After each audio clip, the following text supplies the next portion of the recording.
Okay, so about a year ago, I made a segmented bowl out of walnut and maple. I made that bowl for an art show, which was for the entire city of Gainesville, and out of all the 8th graders, I won first place, and that led to my bowl being sent to the state art show, which I also won first place, so I was super proud of that.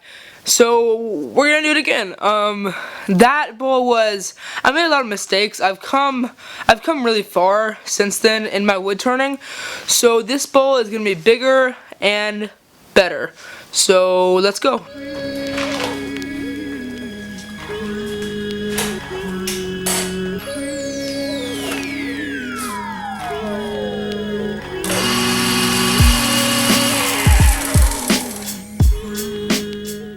Okay, so I'm making this bowl out of walnut, maple, and cherry.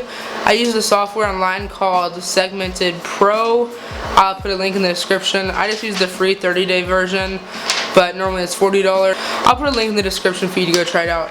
But I just figured all that out, and then I wrote it on a piece of paper. You cannot see that very well. It's just like really bad. But I did put it all on a piece of paper, put all the measurements down.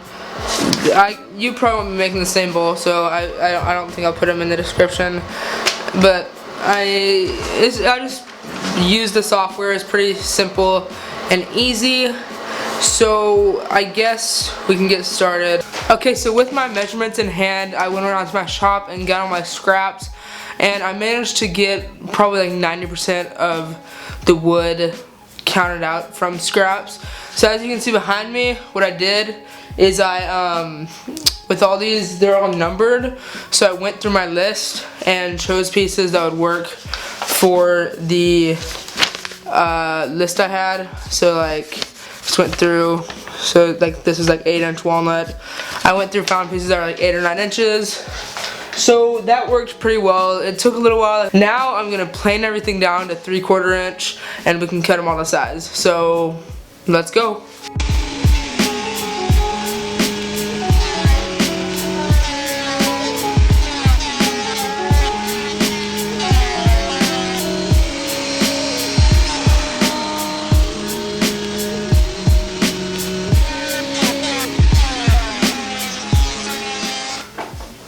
Okay, so all the pieces are planed down to 3/4 inch. That took probably about an hour and a half. So not too bad, but it did take quite a while because it's already 10:30 and I started this thing at like 6. And this is as far as I've gotten, so not too far, which kind of sucks. But now I need to cut them all the width, and then after we do that, I will show you how I'm going to cut all the different segments. So let's get started.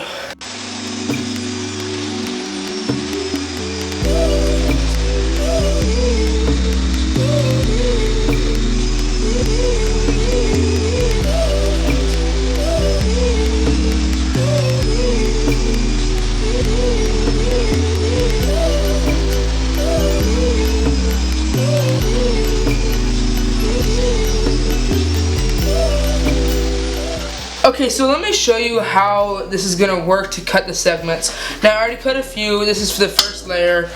I didn't cut all of them yet, but basically all you do is you set your miter gauge to 11.5 degrees or 11.5 degrees. That's just for mine. Obviously, if you're not doing 16 segments, you're not going to be doing exactly that. Now, here's what you need to know. I have just a block that I know the two sides are parallel and flat. So basically, if you keep this here, what you don't want to do, okay, just let me get this out of the way. What you don't want to do is just have the fence right up to where you're going to cut, because then when you're cutting it, what's going to happen is it's going to catch, and as you cut it, it's going to fly back, okay? So you get this push block and you pretend like this. You pretend like this is the fence. So basically when you're measuring, you measure not from the fence, but from here. So then, when you're ready to cut, what you do is you put it up to this, and you can just move it out of the way. That way, there's zero chance of it flying back and hitting you in the chest. So you just do this until you have 16 segments. So I'm gonna do this real quick. So let's get started. One thing I did forget to mention is that you need to flip it every time you cut it. So every time you make a cut, you need to rotate it 180 degrees.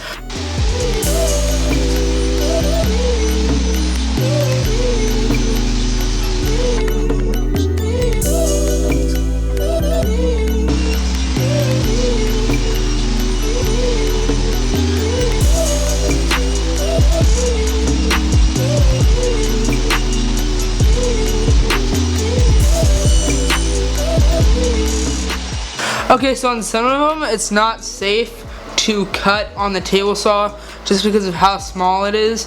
You don't have enough grip. So what I'm going to do is I'm going to cut it close to the line and just fix it on the disc sander.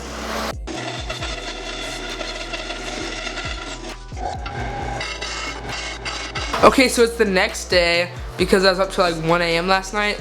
So I have everything cut. I have them all in little buckets behind me right here.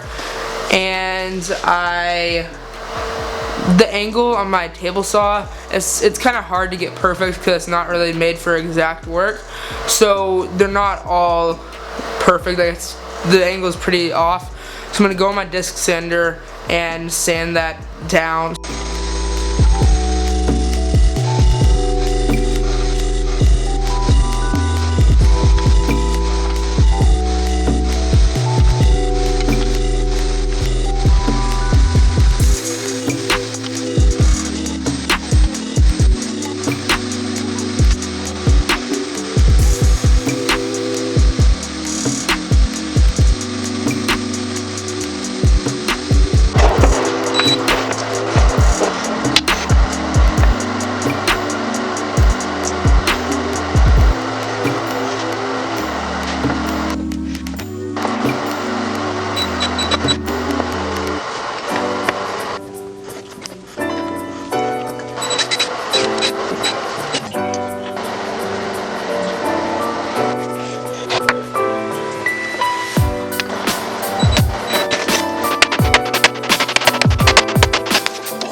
Okay, so here's the finished product. It turned out really amazing. I'm super happy with how it turned out. The main issue I had was when I cut it off the lathe, I actually punctured a hole right in it, as you can see in the previous scene. So I stuck a piece of walnut on the bottom, just a thin little veneer that I cut on the bandsaw. And honestly, it kind of came out really good. It was a great cover-up for my mistake. But I'm really happy with how it turned out. And it adds character having that little dot in the middle. It's kind of surprising. I'd like it without the dot, but I can't go back obviously. So I'm just really happy with how it turned out. This is the future. I put it in the art show. I got first place. So that was exciting. And I'm really proud of this. Thank you so much for watching.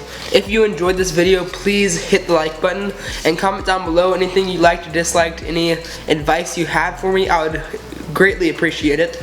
And if you want to follow along on my journey of woodworking, hit subscribe, and I would really enjoy that. Also, I'll have my Instagram in the next page, so follow that too to get updates every week or so.